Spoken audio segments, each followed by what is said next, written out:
Marcos.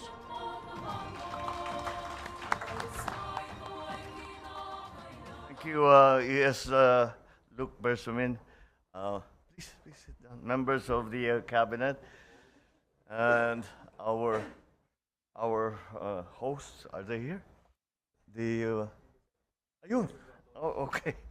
The Pasay City Loan District Representative Antonino Calixto, Philippine Coast Guard Commandant Admiral Ronnie Hill Gavan, Major Service Commanders here present, the Philippine National Police Acting Chief Police Lieutenant General Jose Melencio Nartates, and of course, First Lady Luis Araneta Marcos, my fellow workers in government.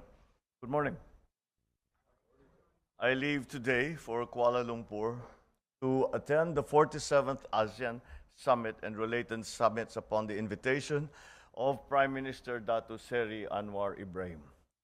This year's chairship is held under the theme Inclusivity and Sustainability, which underscores our shared commitment to a region that is united, resilient, and is responsible for the needs and aspirations of the people of ASEAN.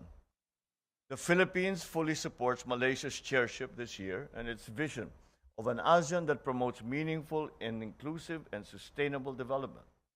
At this summit, I will join fellow ASEAN leaders in reaffirming our commitment to ASEAN centrality as we navigate pressing regional and global challenges, including developments in the South China Sea, the situation in Myanmar, threats to regional peace and maritime security, as well as the far-reaching impacts of climate change, economic volatility, and transnational crime.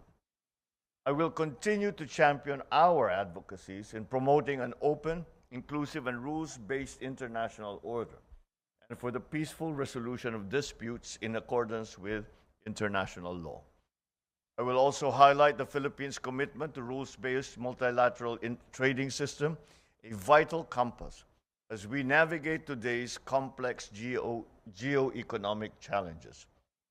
During these summits, we will also welcome Timor-Leste as the newest member of ASEAN. Further, Malaysia will be turning over the ASEAN chairship to the Philippines, marking the symbolic beginning of our term as chair. As always, our participation in the ASEAN Summit reaffirms our dedication to deepening regional cooperation and to advancing the well-being of every Filipino in the entire Southeast Asian community. The strength of ASEAN depends in the individual strength and prosperity of its members. Thus, we are strengthening our bureaucracy, making it more responsive, accountable, and transparent in serving Filipino people. The Department of Public Works and Highways continues to review projects and contracts and to file cases against those who have perpetrated corruption.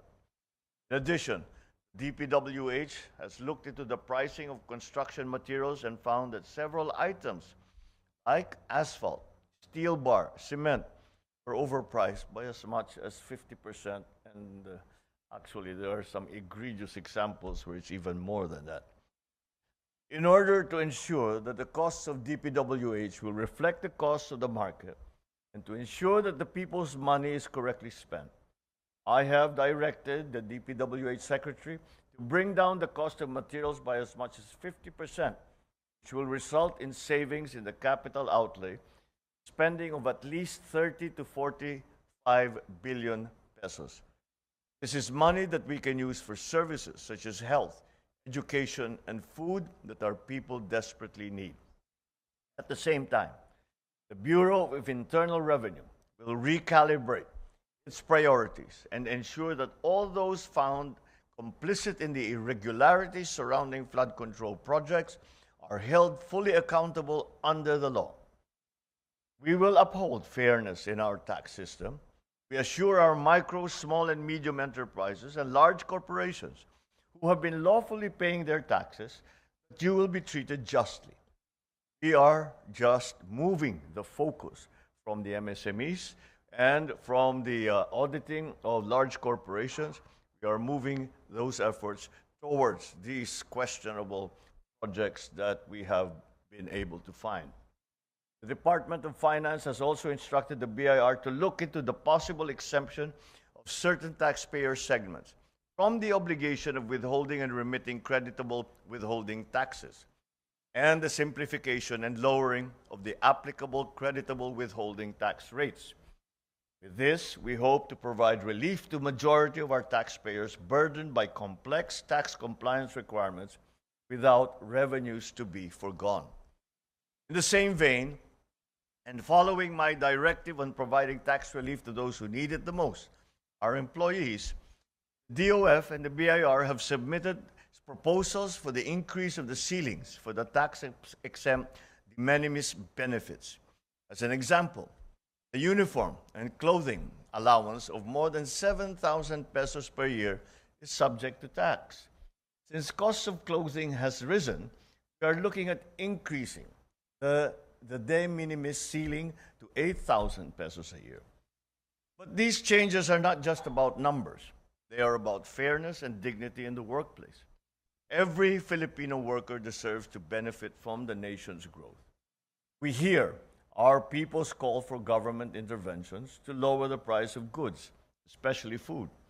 We are strictly enforcing and monitoring the implementation of the maximum suggested retail price for imported rice. We continue to make available affordable rice, including the 20 peso rice program. The Department of Trade and Industry continues to monitor and work with the manufacturers to temper prices, especially in time for the holiday season. Through these efforts, we aim to build a future-ready Philippines and an ASEAN that is not only competitive, but people-centered and sustainable. Thank you all very much. Good morning.